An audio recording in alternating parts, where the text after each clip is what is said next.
जय हिंद दोस्तों, मैं हूं आपका दोस्त के बी। और आज की इस वीडियो में हम इस समय जो आरआरबी एनटीपीसी का एग्जाम हो रहा है उसके पॉइंट ऑफ व्यू से भारत के सभी राष्ट्रीय पार्कों के बारे में जानेंगे। तो पूरा यह जो डिस्कशन है वह मैप के ऊपर आधारित होगा। तो मैप से आप चीज़ों को आसानी के साथ में समझ पाएंगे और यहाँ पर हम लोग जो भी आपके राष्ट्रीय पार्क से जुड़े हुए तथ्य हैं उन सभी तथ्यों को भी डिस्कस करेंगे। तो पूरा वीडियो बहुत ही ध्यान से देखिएगा और वीडियो अगर आपको पसंद आता है तो इसे लाइक करने के साथ अपने सभी दोस्तों के साथ में शेयर जरूर करिएगा। तो चलिए इस वीडियो की हम शुरुआत करते हैं। तो पहले हम बात करेंगे वन्य जीव संरक्षण अधिनियम 1972 के बारे में।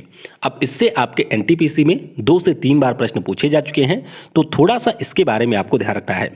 हमारे देश में जो भी जानवर होते हैं उन सभी जानवरों के अवैध शिकार को रोकने के लिए और इन जानवरों की रक्षा और संरक्षण के लिए भारत सरकार के द्वारा 9 सितंबर 1972 को वन्य जीव संरक्षण अधिनियम 1972 को लागू किया गया था। अब इस अगर हम कानून की बात करते हैं तो इसमें आपको कुल मिलाकर के 6 शेड्यूल देखने को मिलेंगे। कितने हैं? 6 शेड्यूल इसमें देखने को मिलेंगे। अब शेड्यूल के भी क्या महत्वपूर्ण प्रोविजन हैं उनको भी आइए थोड़ा सा जान लेते हैं। मान लीजिए कोई जानवर यहाँ पर शेड्यूल 1 या 2 में रखा गया है, तो ऐसे जानवरों को पूरी तरीके से सुरक्षा प्रदान की जाती है और अगर कोई भी व्यक्ति उनका अवैध शिकार करता है तो उसके ऊपर भारी मात्रा में यहाँ पर जुर्माना लगाया जाता है।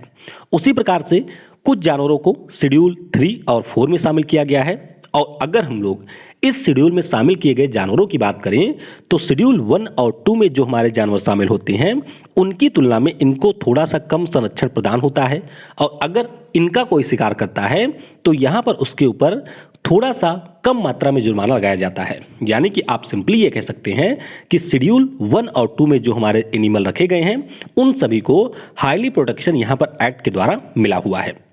फिर बात करते हैं शेड्यूल 5 की। तो शेड्यूल 5 में जो हमारे जानवर यहाँ पर रखे गए हैं उनके शिकार की अनुमति यहाँ पर दी जाती है। किसी विशेष परिस्थिति में उनके शिकार की अनुमति यहाँ पर दी जाती है। और वहीं पर अगर हम लोग शेड्यूल 6 की बात करते हैं तो इसमें पौधों की खेती या फिर जो आपके पौधारोपण होते हैं उनसे संबंधित प्रोविजन को यहाँ पर दिया गया है। यानी कि किसकी खेती करनी है या फिर किसकी खेती नहीं करनी है, इसके बारे में 1972 वाला जो एक्ट है उसके शेड्यूल 6 में प्रोविजन दिया गया है। तो ये पॉइंट आपको यहाँ पर ध्यान रखने हैं क्योंकि यहाँ से प्रश्न पूछे जा चुके हैं। वीडियो में हम लोग आगे बढ़ें उससे पहले मैं आपको अनअकैडमी के बैंक के नए कोर्सेज के बारे में बताना चाहूँगा। तो 1 फरवरी यानी कि आज से ही इन सभी कोर्सेज की शुरुआत हो चुकी है। अब यहाँ पर अगर आप किसी भी प्रकार के बैंक के एग्जाम की तैयारी कर रहे हैं तो अनअकैडमी आपके लिए कई सारे नए कोर्सेज को लेकर के आया है। जैसे कि IBPS RRB प्रीलिम्स के लिए उद्देश्य बैच यहाँ पर शुरू हो रहा है, कामयाबी बैच शुरू हो रहा है SBI PO एग्जाम के लिए। इसके अलावा एक्सीलरेटर बैच शुरू हो रहा है SBI क्लर्क एग्जाम के लिए। RBI असिस्टेंट फाउंडेशन 2021 भी बैच शुरू हो रहा है यहाँ पर। तो अगर आप किसी भी प्रकार के बैंक के एग्जाम की तैयारी कर रहे हैं और आप अनअकैडमी पे जो टॉप एजुकेटर हैं उनके माध्यम से अपनी जर्नी को आगे बढ़ाना चाहते हैं तो नीचे आपको इन सभी बैचेस की लिंक दी गई है।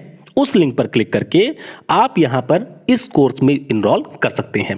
कोर्स की खास बात क्या है, इसमें आपको जो भी बैंक के एग्जाम होते हैं उनके पूरे सिलेबस को कवर किया जाएगा। इसके अलावा टाइम पर रिवीजन के लिए आपको यहाँ पर फ्री में PDF प्रोवाइड किए जाएंगे। वीकली आपका टेस्ट होगा। इसके अलावा हमारे जो पूरे बैंक एग्जाम के लिए टेस्ट सीरीज होती हैं वह भी आपको यहाँ पर मुफ्त में मिलेगी। इसके अलावा सबसे ज़रूरी पार्ट है कि आप यहाँ पर जो भी एजुकेटर हैं उनसे डायरेक्टली अपने डाउट को क्लियर कर सकते हैं। तो ये सारी फैसिलिटी आपको यहाँ पर दी जाएगी।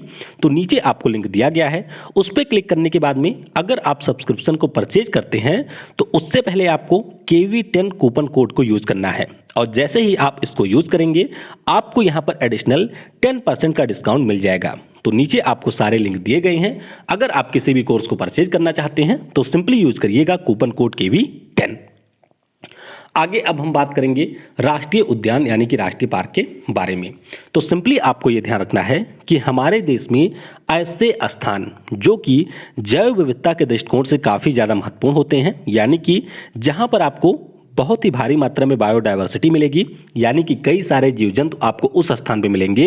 तो उन स्थानों को भारत सरकार के द्वारा राष्ट्रीय पार्क के रूप में घोषित किया जाता है। और आपको ध्यान रखना है कि जो हमारे यहाँ पर वन्य जीव संरक्षण अधिनियम 1972 है, इसी के अंतर्गत यहाँ पर राष्ट्रीय पार्क की घोषणा किसी भी स्थान को किया जाता है। अब मुख्य रूप से हमारे यहाँ पर कई सारे आपको वाइल्ड लाइफ सेंचुरी मिलेंगी, कई सारे आपको बायोस्फीयर रिजर्व मिलेंगे, और उन्हीं के हमारे जो एरिया होते हैं उन्हीं में से कुछ स्पेसिफिक प्लेस को यहाँ पर राष्ट्रीय उद्यान यानी कि नेशनल पार्क के रूप में सरकार डिक्लेयर करती है। तो जब हमारे यहाँ पर 1972 में ये आपका एक्ट आया था, उसके पहले भी हमारे देश में कुल मिलाकर के 5 राष्ट्रीय पार्क थे। कितने थे? हमारे यहाँ पर कुल मिलाकर के 5 राष्ट्रीय पार्क एग्जिस्ट करते थे। आपको ध्यान रखना है कि हमारे देश का पहला राष्ट्रीय पार्क है जिम कॉर्बेट राष्ट्रीय पार्क, और ये कब बना था? तो ये बना था 1936 में। कब बना था? 1936 में। वर्तमान में अगर हम बात करते हैं तो इस समय हमारे देश में कुल 103 राष्ट्रीय पार्क हैं। अब अलग अलग जगह पे आपको इसकी अलग अलग डेटा मिलेगी, लेकिन मैंने अभी हाल ही में जो आपके वन पर्यावरण मंत्रालय के द्वारा रिपोर्ट जारी की गई है उसके अनुसार बता रहा हूं कि इस समय हमारे देश में कुल मिलाकर के 103 राष्ट्रीय पार्क हैं। तो ये सारे पॉइंट आपको ध्यान रखने हैं। जिम कॉर्बेट पार्क राष्ट्रीय पार्क की बात करते हैं तो ये मिलेगा कहाँ पर? उत्तराखंड में है। कहाँ पर है? उत्तराखंड में है। और इसका पहले नाम क्या था वह आपको नीचे कमेंट में बताना है। अब बात करते हैं जो हमारे राष्ट्रीय पार्क हैं उनसे संबंधित कुछ महत्वपूर्ण तथ्य जो कि आपके एनटीपीसी एग्जाम में कई बार पूछे जा चुके हैं। सबसे पहले आपको ध्यान रखना है कि हमारे देश का सबसे बड़ा राष्ट्रीय पार्क है हेमिस नेशनल पार्क। क्या नाम है? Hemis national park. पहले ये जम्मू कश्मीर में था, लेकिन जब जम्मू कश्मीर से अलग होकर के लद्दाख एक अलग केंद्र शासित प्रदेश बन गया तो हेमिस नेशनल पार्क आपका चला गया है लद्दाख में। तो ये ध्यान रखेंगे, हमारे देश का सबसे बड़ा राष्ट्रीय पार्क है हेमिस नेशनल पार्क। हमारे देश का सबसे छोटा राष्ट्रीय पार्क कौन सा है? तो ये आपका है दक्षिण बटन नेशनल पार्क। कौन सा? दक्षिण बटन राष्ट्रीय पार्क, और ये आपको अंडमान और निकोबार में मिलेगा। अभी इन सारे पार्क की लोकेशन मैं आपको मैप पे भी दिखाऊंगा, लेकिन महत्वपूर्ण पॉइंट हम लोग पहले डिस्कस कर लेते हैं। अगर आपसे पूछा जाए कि भारत का पहला समुद्री नेशनल पार्क कौन सा है तो गल्फ ऑफ कच्छ राष्ट्रीय पार्क जो कि आपको गुजरात में मिलेगा, ये हमारे देश का पहला मरीन नेशनल पार्क है। कौन सा? पहला मरीन नेशनल पार्क है हमारे देश का। और तैरता हुआ राष्ट्रीय पार्क कौन सा है? तो हमारे यहाँ पर एक ही तैरता हुआ राष्ट्रीय पार्क है जिसका नाम है कीबुल लामजाओ राष्ट्रीय पार्क। क्या नाम है? कीबुल लामजाओ राष्ट्रीय पार्क। कहाँ पर है ये? तो ये आपको मिलेगा मणिपुर में। मणिपुर में एक झील है जिसके बारे में आप सभी को पता होगा, इसका नाम है लोकटक झील। क्या नाम है? लोकटक झील इसका नाम है। तो लोकटक झील में ही आपको मिलेगा कीबुल लामजाओ राष्ट्रीय पार्क। तो बहुत ही ज़्यादा महत्वपूर्ण प्रश्न है, इसके बारे में आपको ध्यान रखना है, और कई बार विभिन्न परीक्षाओं में ये प्रश्न ऑलरेडी पूछा जा चुका है। तो ये हमने कुछ महत्वपूर्ण तथ्यों के बारे में बात की। अब कई हमारे राष्ट्रीय पार्क ऐसे हैं जो कि यूनेस्को के लिस्ट में भी शामिल हैं, तो आइए उनके बारे में भी थोड़ा सा जान लेते हैं। जैसे कि सबसे पहला जो हमारे यहाँ पर राष्ट्रीय पार्क था काजीरंगा नेशनल पार्क, ये 1985 में यूनेस्को की लिस्ट में शामिल हुआ था। तो ध्यान रखिएगा, यूनेस्को की लिस्ट में शामिल होने वाला पहला राष्ट्रीय पार्क है काजीरंगा नेशनल पार्क। मानस वाइल्ड लाइफ सेंचुरी या फिर मानस बायोस्फीयर रिजर्व की आप बात करें या फिर आप मानस नेशनल पार्क की बात करें तो असम में ये भी आपको मिलेगा, और ये भी आपका 1985 में यूनेस्को के स्थलों की सूची में शामिल हुआ था। तो 2 हमारे हो गए। केवलादेव नेशनल पार्क की बात करें तो ये भी आपके 1995 में यूनेस्को के हेरिटेज साइट की श्रेणी में शामिल हुआ था। कब शामिल हुआ था? तो 1985 में। सुंदरवन नेशनल पार्क ये आपको पश्चिम बंगाल में मिलेगा और ये 1987 में शामिल किया गया था।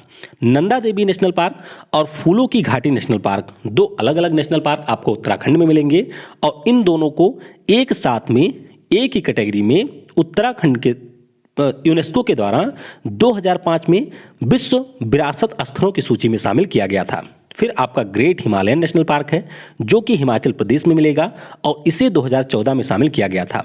और एक हमारा है कंचनजंगा नेशनल पार्क जो कि आपको सिक्किम में मिलेगा, और ये हमारा सबसे नवीनतम नेशनल पार्क है जिसको यूनेस्को ने अपने हेरिटेज साइट की सूची में शामिल किया है। तो इन सभी के बारे में आपको ध्यान रखना है कि हमारे देश में कुल ऐसे 7 नेशनल पार्क हैं जो कि यूनेस्को के विरासत स्थलों की सूची में शामिल हैं। यूनेस्को के टोटल स्थल 38 और इनसे भी काफ़ी ज़्यादा प्रश्न पूछे गए हैं। तो आने वाले 1 से 2 दिनों में हम लोग भारत के जो फोक डांस हैं और यूनेस्को के स्थल से जो भी महत्वपूर्ण तथ्य हैं उन सभी को भी डिस्कस कर लेंगे। बस आपको वीडियो को पूरा देखना है और पूरा देखने के बाद में आपको वीडियो को लाइक करना है और उसके बाद में पूरे कॉन्फिडेंस के साथ में आप एनटीपीसी के एग्ज़ाम देने के लिए जा सकते हैं। और मैं आपको ये विश्वास दिलाता हूं कि अगर आपने वीडियो को ध्यानपूर्वक देखा हुआ है तो बहुत ही आसानी के साथ में 15 से 20 जीके के क्वेश्चन आप वहां पर अटेम्प्ट करके जरूर आएंगे। अब हम बात करते हैं कुछ ऐसे नेशनल पार्क की जो कि हमारे यहाँ के मरीन नेशनल पार्क हैं। तो ऐसे राष्ट्रीय पार्क की संख्या हमारे यहाँ पर है 3। कितनी है? 3 हमारे ऐसे राष्ट्रीय पार्क हैं जिनको हम लोग मरीन नेशनल पार्क की कैटेगरी में रखते हैं। कौन कौन से हैं? तो पहले मैंने आपको बता ही दिया कि gulf of Kutch national park है जो कि गुजरात में आपको मिलेगा। Mahatma Gandhi marine national park ये आपको अंडमान और निकोबार में मिलेगा। और एक हमारा है gulf of Mannar national park, ये कहाँ पर है? तो ये आपको मिलेगा तमिलनाडु में। तो कुल मिलाकर के 3 हमारे ऐसे नेशनल पार्क हैं जिनको हम लोग मरीन नेशनल पार्क की कैटेगरी में रखते हैं। इसके अलावा आपको ध्यान रखना है कि एक हमारा Gahirmatha marine wild life sanctuary है, ये आपका है उड़ीसा में। तो आपने सुना होगा ऑलिव रिडली टर्टल के बारे में। तो ये हमारे इसी Gahirmatha marine wild life sanctuary में आते हैं और यहाँ पर वह लोग अंडे देते हैं। तो इसके बारे में आपको जरूर ध्यान रखना है। और एक आपको मिलेगा महाराष्ट्र में, इसका नाम है Malvan marine wild life sanctuary. तो 2 हमारी वाइल्ड लाइफ सेंचुरी हैं जिनको हम लोग समुद्री वाइल्ड लाइफ सेंचुरी के कैटेगरी में रखते हैं। तो ये सारे महत्वपूर्ण पॉइंट हैं, कई बार आपके एनटीपीसी एग्जाम में रिपीट भी हो चुके हैं। तो इनके बारे में आप यहाँ पर ध्यान रखेंगे। अब हम लोग आगे चलते हैं और मैप के माध्यम से जो भी हमारे राष्ट्रीय पार्क हैं उन सभी के बारे में डिस्कस करते हैं। तो पहले चलेंगे मध्य प्रदेश राज्य में। तो यहाँ पर आपको सबसे ज़्यादा राष्ट्रीय पार्क मिलेंगे, जैसे कि पन्ना नेशनल पार्क है, संजय धुबरी नेशनल पार्क है, बांधवगढ़ नेशनल पार्क है, मांडला जीवाश्म नेशनल पार्क है, कान्हा नेशनल पार्क है, Indira Priyadarshini bench national park है, सतपुड़ा नेशनल पार्क है, वन विहार नेशनल पार्क है, कूनो नेशनल पार्क है और फिर आपका है माधव नेशनल पार्क। तो ये जो यहाँ पर आपको 10 नेशनल पार्क मिलेंगे ये सारे मध्य प्रदेश राज्य में स्थित हैं। तो इसके बारे में आप याद रखेंगे। फिर बात करते हैं अंडमान और निकोबार केंद्र शासित प्रदेश की। तो यहाँ पर भी आपको 9 राष्ट्रीय पार्क देखने को मिलेंगे। तो एक बार अच्छे से इनके बारे में ध्यान रख लें क्योंकि इनसे कई बार प्रश्न आपकी परीक्षाओं में पूछे जाते हैं। तो रानी झांसी मरीन नेशनल पार्क ये आपको कहाँ पर मिलेगा? ये आपको मिलेगा अंडमान और निकोबार में। माउंट हैरियट नेशनल पार्क ये भी आपको मिलेगा अंडमान और निकोबार में।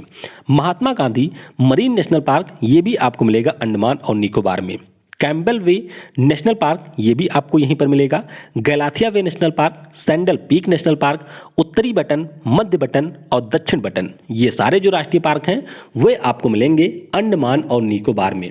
अब ऊपर मैंने आपको 3 हमारे राष्ट्रीय पार्क के बारे में बताया जो कि आपके मरीन हैं। तो उसमें आप एक और ऐड कर लीजिएगा जो कि है रानी झांसी मरीन नेशनल पार्क।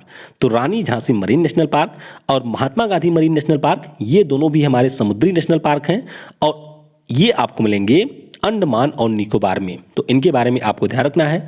और ऊपर मैंने आपको बता ही दिया है कि जो दक्षिण बटन नेशनल पार्क है ये हमारे देश का सबसे छोटा नेशनल पार्क है। तो ये सारे पॉइंट आपको ध्यान रखने हैं। कहाँ पर लोकेशन है इसको मैंने प्रॉपर मैप में इंडिकेट किया हुआ है, तो इससे आपको समझने में थोड़ी सी आसानी होगी। फिर बात करते हैं उत्तराखंड राज्य की। तो उत्तराखंड राज्य की बात करें तो यहाँ पर आपको 6 राष्ट्रीय पार्क मिलेंगे। भारत का जो पहला राष्ट्रीय पार्क है यानी कि जिम कॉर्बेट नेशनल पार्क ये भी आपको उत्तराखंड में मिलेगा। नंदा देवी नेशनल पार्क और फूलों की घाटी नेशनल पार्क जो कि हमारे यूनेस्को स्थल हैं, ये 2005 में यूनेस्को स्थल बने थे, ये भी आपको उत्तराखंड में मिलेंगे। फिर हमारा राजा जी नेशनल पार्क है, गंगोत्री नेशनल पार्क है और गोविंद पशु विहार नेशनल पार्क है। तो ये आपके 6 जो नेशनल पार्क हैं वह उत्तराखंड राज्य में स्थित हैं।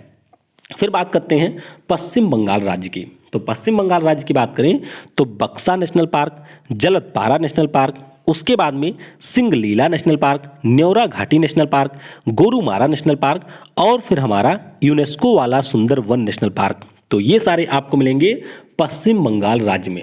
और एनटीपीसी एग्जाम में पूछा गया है कि जो हमारे यहाँ पर सुंदरवन नेशनल पार्क में वन पाए जाते हैं वे आपके किस प्रकार के वन हैं? तो ध्यान रखिएगा, ये हमारे विशेष तौर पर मैंग्रोव वन होते हैं जो कि नमकीन पानी में उगते हैं, यानी कि जो आपका छिछला समुद्र होता है वहाँ पर आपको इस प्रकार के वन देखने को मिलेंगे। तो ध्यान रखिएगा, सुंदरवन नेशनल पार्क में मैंग्रोव वन आपके उगते हैं। तो बक्सा, जलदपारा, सिंगलीला, न्योरा घाटी, गोरुमारा और सुंदरवन, ये सारे नेशनल पार्क आपको पश्चिम बंगाल में मिलेंगे। फिर बात करते हैं तेलंगाना की। तो तेलंगाना में आपको 3 राष्ट्रीय पार्क मिलेंगे। एक तो है महावीर हरिना वन स्थली, ये कई बार पूछा जाता है, तो इसके बारे में आपको थोड़ा सा ध्यान रखना है कि महावीर हरिना वन स्थली नेशनल पार्क तेलंगाना में है। कासु ब्रह्मानंद रेड्डी नेशनल पार्क, ये भी आपके तेलंगाना में है। मृगावनी नेशनल पार्क, ये भी आपको मिलेगा तेलंगाना में, तो इसके बारे में भी आप याद रखेंगे। फिर चलते हैं तमिलनाडु में। तो तमिलनाडु में आपको कुल मिलाकर के 5 राष्ट्रीय पार्क मिलेंगे। कौन कौन से हैं? एक तो हमारा है Mudumalai national park, Mukurthi national park है, और फिर है इंदिरा गांधी यानी कि Anamalai national park. Guindy national park, ये भी आपका तमिलनाडु में है। और जैसा कि मैंने आपको बताया कि जो हमारा मन्नार की खाड़ी समुद्री नेशनल पार्क है ये भी है तमिलनाडु में, तो इसके बारे में आपको ध्यान रखना है कि ये जो हमारे 5 नेशनल पार्क हैं वे आपको तमिलनाडु राज्य में मिलेंगे। फिर बात करते हैं सिक्किम की। तो सिक्किम में आपको मात्र एक नेशनल पार्क मिलेगा और इसका नाम है कंचनजंगा नेशनल पार्क। क्या नाम है? कंचनजंगा नेशनल पार्क, और ये भी आपके यूनेस्को के विरासत स्थलों की सूची में शामिल है। ध्यान रखिएगा, जितने हमारे यहाँ पर 7 नेशनल पार्क यूनेस्को के स्थलों की सूची में शामिल हैं उनमें सबसे नवीनतम है कंचनजंगा। कौन सा है? कंचनजंगा इसमें सबसे नवीनतम है। पहली बार कौन कौन शामिल हुए थे? तो पहली बार आपका था काजीरंगा, उसके अलावा था मानस, और एक आपका था केवलादेव। तो इन तीनों को 1985 में एक साथ शामिल किया गया था। और कंचनजंगा नेशनल पार्क की बात करते हैं तो ये आपका 2016 में शामिल हुआ था, तो इसके बारे में भी आप याद रखेंगे। फिर चलते हैं राजस्थान में। तो राजस्थान में आपको 5 नेशनल पार्क देखने को मिलेंगे। कौन कौन से हैं? सरिस्का नेशनल पार्क है, केवलादेव नेशनल पार्क है, और आपका है रणथंभौर नेशनल पार्क। तो ये आपके हो गए। इसके अलावा मुकुंदरा हिल्स नेशनल पार्क है, और एक आपका है डिजर्ट नेशनल पार्क। तो इन 5 के बारे में आपको ध्यान रखना है कि सरिस्का, केवलादेव, रणथंभौर, मुकुंदरा हिल्स और रेगिस्तान, ये सारे आपको मिलेंगे राजस्थान राज्य में। फिर बात करते हैं मिजोरम राज्य की। तो मिजोरम राज्य में आपको 2 नेशनल पार्क मिलेंगे, मुरलेन नेशनल पार्क और एक आपका है फवेंग पुई नेशनल पार्क। दोनों काफ़ी ज़्यादा महत्वपूर्ण है, ये भी परीक्षाओं में अक्सर पूछ लिए जाते हैं। तो मुरलेन नेशनल पार्क और फवेंग पुई नेशनल पार्क ये आपको मिलेंगे मिजोरम में। फिर बात करते हैं महाराष्ट्र राज्य की। तो महाराष्ट्र में आपको 6 राष्ट्रीय पार्क देखने को मिलेंगे। कौन कौन से हैं? तो एक हमारा है गूगामल नेशनल पार्क। क्या नाम है? Gugamal national park. Jawaharlal Nehru Pench national park, Navegaon national park, Tadoba national park, Chandoli national park और संजय गांधी नेशनल पार्क। तो ये जो हमारे 6 राष्ट्रीय पार्क हैं वे आपको महाराष्ट्र में मिलेंगे। तो इसके बारे में भी आपको यहाँ पर ध्यान रखना है कि ये सारे राष्ट्रीय पार्क हमारे महाराष्ट्र राज्य में स्थित है। अब देखिए, एक बार में आप इसको याद नहीं कर पाएंगे, तो कोशिश करिएगा कि इसके पीडीएफ के लिंक मैं आपको दे दूंगा, तो वहाँ से आप पीडीएफ डाउनलोड करके कम से कम 10 बार इसे रिवाइज करिएगा। या फिर आप एक चीज़ और कर सकते हैं कि वीडियो को आप 1.5 या फिर 1.75 की स्पीड में कम से कम 3 से 4 बार देखें, और तब आपको जाकर के ये जो सारे राष्ट्रीय पार्क हैं वे अच्छी तरीके से याद हो पाएंगे। देखिए, किसी भी चीज़ को याद करने का सिर्फ एकमात्र तरीका होता है रिवीजन। बाकी आप ट्रिक से या और किसी अन्य माध्यम से चीज़ों को याद कर सकते हैं, लेकिन वह आपके लिए अस्थायी नहीं होती हैं।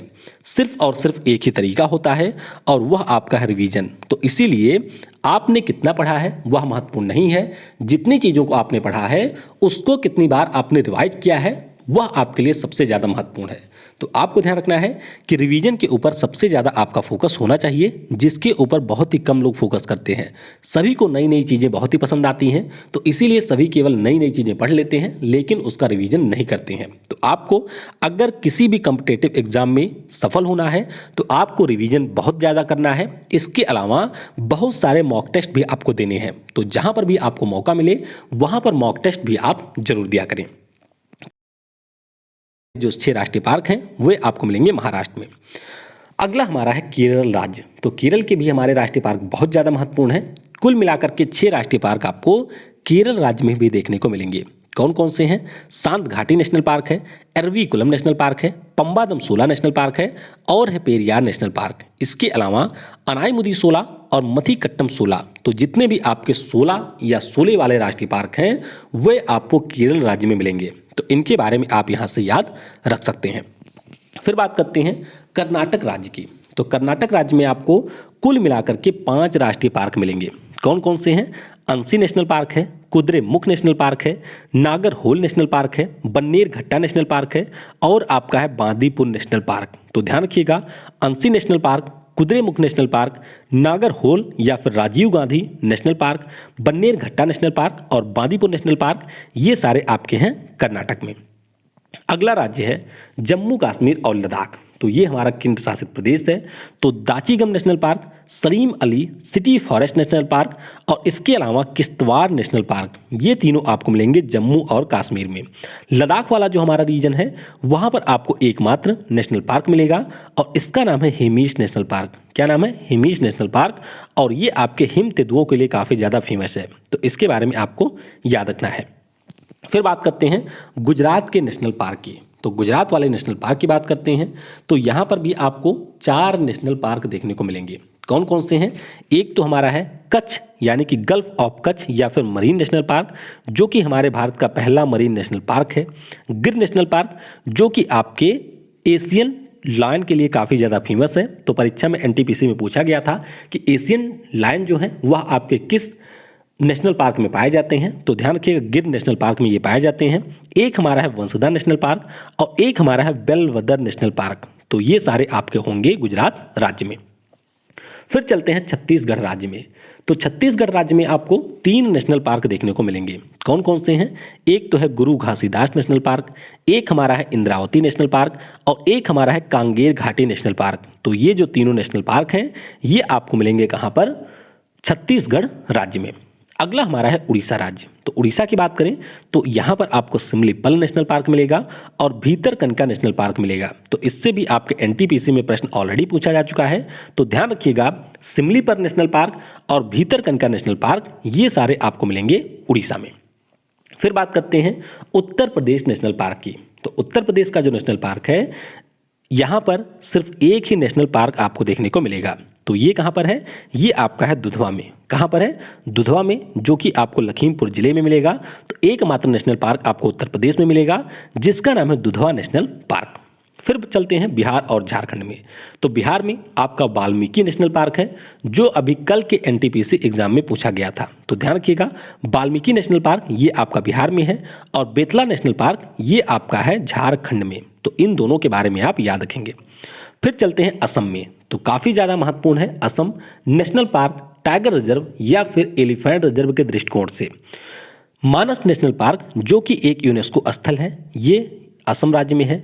उरांग या फिर राजीव गांधी नेशनल पार्क ये आपको मिलेगा असम में। नामेरी नेशनल पार्क ये भी आपको मिलेगा असम में। और काजीरंगा नेशनल पार्क जो कि एक सींग वाले गैंडे के लिए प्रसिद्ध है ये भी आपको मिलेगा असम में। और एक हमारा है डिब्रू सैखोवा नेशनल पार्क। तो यहाँ पर कुल मिलाकर के 5 नेशनल पार्क है असम राज्य में।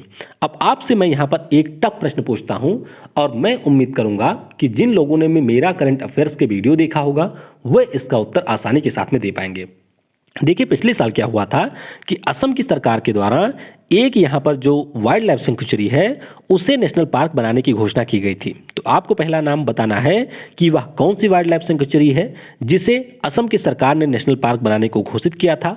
और असम की सरकार के द्वारा एक यहाँ पर नए नेशनल पार्क का मैप भी जारी किया गया था। तो दोनों अलग अलग प्रश्न हैं, यानी कि किसको बनाने की घोषणा की थी और किसके लिए यहाँ पर मैप जारी किया था, उन दोनों का नाम आपको नीचे कमेंट में लिखना है।